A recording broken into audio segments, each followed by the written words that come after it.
Hello YouTube, my name is Clint, I'm from Texas, and today I'm going to show you a few of my scorpions and what I consider to be a really good beginner species, which is the Asian forest scorpion, like the ones you see here.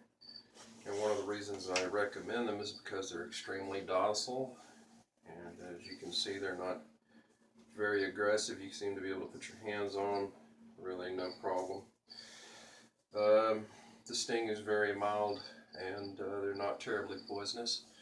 That being said, if you're allergic to bee stings, you should probably consider twice before having some. But this really makes a good beginner species. They're very hardy. They make good captives, and they're just really a beautiful species. And although they look black on the surface, if you sort of look from underneath, they look kind of brown. If you take them out in the sun, they look blue. Some of these are called the Asian blue forest scorpion, and likewise, if you put them under black light, they grow green. They glow green, and you can get these at a pet shop for about 20 bucks, or if you order them online, you can get them for about $9 to $12 a piece. As you can see, they are really healthy, really hardy species.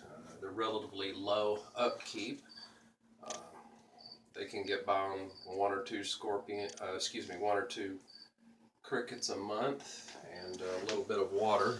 The main thing is that you keep the temperature and the humidity in the proper range. They being sort of a tropical jungle species, they like it warm and moist, so you have to have them in somewhere around 80 degrees Fahrenheit with about an 80% humidity if you can.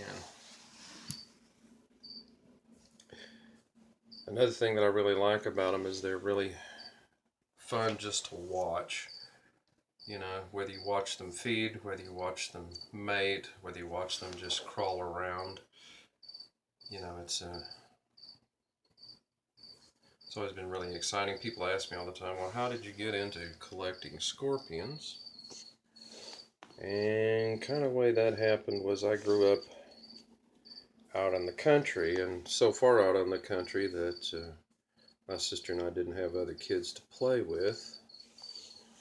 I didn't like playing with dolls, she didn't like playing football, but one thing we both enjoyed doing was exploring in the woods and, of course, finding all the various species of animals, insects, and whatnot, what have you, that existed there.